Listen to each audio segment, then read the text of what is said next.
19 জানুয়ারি 2026। আজকের দিনে কোন কোন রাশির বন্ধুদের share market, forex, crypto, meme coin, oil, gas, gold, silver এবং কমোডিটি মার্কেটে ভালো ফল পাবেন সেই সম্পর্কে আলোচনা। আজকের দিনটায় মেষ রাশির বন্ধুদের শেয়ার মার্কেট এবং ব্যাংক নিফটি এবং প্রযুক্তিগত স্টকের ক্ষেত্রে ভালো ফল পাবেন।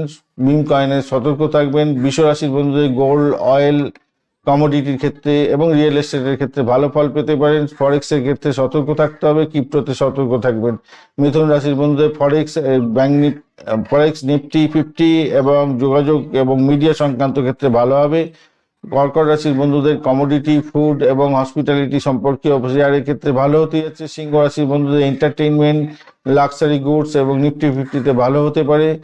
কন্যা রাশির বন্ধুদের ফার্মা, হেলথ এবং কমোডিটির ক্ষেত্রে ভালো হবে। ক্রিপ্টো, ফরেক্সের ক্ষতির সম্ভাবনা। তুলা রাশির বন্ধুদের ফ্যাশন, বিউটি এবং পার্টনারশিপ ভিত্তিক শেয়ারের ক্ষেত্রে ভালো। বৃশ্চিক রাশির বন্ধুদের মাইনিং, অয়েল এবং সিকিউরিটিজের ক্ষেত্রে ভালো হতে যাচ্ছে। ক্রিপ্টো, মিম কয়েন খারাপ হবে। ধনুরাশির বন্ধুদের এডুকেশন, পাবলিশিং এবং ফরেন মার্কেটের ক্ষেত্রে এবং ফরেক্সের ক্ষেত্রে ভালো হবে। আর মকর রাশির বন্ধুদের ক্ষেত্রে গভর্নমেন্ট, ইনফ্রাস্ট্রাকচার, ব্যাংক নিফটি এবং কমোডিটির ক্ষেত্রে ভালো হতে পারে। কুম্ভ রাশির বন্ধুদের টেকনোলজি, সোশ্যাল এবং ক্রিপ্টোর ক্ষেত্রে ভালো হবে, রাতের দিকে ভালো হবে, দুপুরবেলা ভালো হবে না। মীন রাশির বন্ধুদের আর্ট, মিউজিক, স্পিরিচুয়াল এবং গোল্ড ও কমোডিটির ক্ষেত্রে মোটের উপরে ভালো ফল পাওয়ার সম্ভাবনা থাকবে। ধন্যবাদ বন্ধু, ভিডিওটি দেখার জন্য। লাইক, শেয়ার, কমেন্ট করার জন্য অনুরোধ রইল। আর এই ধরনের ভিডিও পেতে অবশ্যই চ্যানেলটি সাবস্ক্রাইব করে রাখবেন। বন্ধু, সঙ্গে থাকুন, ভালো থাকুন।